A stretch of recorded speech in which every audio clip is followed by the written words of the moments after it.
আদিবাসী কর্মী সমাজের ডাকা রেল ও রাস্তা অবরোধের প্রস্তাব পড়ল না পুরুলিয়ায়। বিভিন্ন গুরুত্বপূর্ণ রাস্তা থেকে শুরু করে রেল স্টেশন মোতায়েন রেল ও রাজ্য পুলিশ।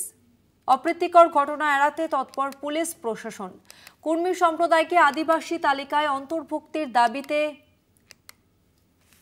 রেল টেকা আন্দোলন।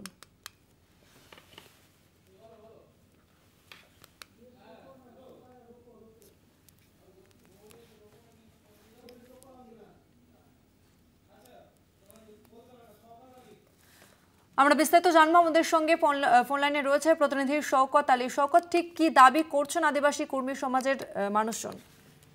দেখো, বলে রাখি, আজ যেটা 20 সেপ্টেম্বর আদিবাসী যে কর্মী সমাজ তারা কর্মী সম্প্রদায়কে এসটি তালিকাভুক্ত করার দাবিতে রেল টেকা বা ঢোর ছেকা আন্দোলন ডাক দিয়েছে। তুমি জানো, কয়েকদিন আগে কলকাতা হাইকোর্টের উচ্চ আদালত যে রায়, সেই রায় কিন্তু এই রেল টেকা বা ঢোর ছেকা যে আন্দোলন কর্মী সমাজ তাকে একেবারে বেআইনি এবং অসাংবিধানিক বলে আখ্যা দিয়েছিলেন। তারপরে কিন্তু নড়েচড়ে জেলা প্রশাসন এবং জেলা প্রশাসনের পক্ষ থেকে রীতিমতো এই যে আন্দোলন হাইকোর্টের যে রায়, সেই আন্দোলনের নামার জন্য নির্দেশ জারি করে এখানে বলা হয়, যদি 20 সেপ্টেম্বর অর্থাৎ আজকের দিনে যদি তারা রাস্তায় নামেন বা রেল টেকা আন্দোলন করেন, তাহলে কিন্তু আইনি ব্যবস্থা নেওয়া হবে বলে জানানো হয়। অন্যদিকে আজ সকাল থেকে যেটা পুরুলিয়া স্টেশন সহ বিভিন্ন যে রেল স্টেশনগুলি রয়েছে, সেখানে দেখা যাচ্ছে একেবারে কিন্তু স্বাভাবিক রেল চলাচল স্বাভাবিক রয়েছে এবং প্রচুর পরিমাণে পুলিশ মোতায়েন রয়েছে। বিভিন্ন গ্রামে একদিকে যেমন টহল দিচ্ছে জেলা পুলিশ, তেমনি প্রতিটা রেল স্টেশনে রেল পুলিশরা মোতায়েন রয়েছে। তাই আজকে কিন্তু এই রেল টেকা বা ঢোর ছেকার কিন্তু কোনো প্রভাবই কিন্তু জেলাতে পড়েনি বলে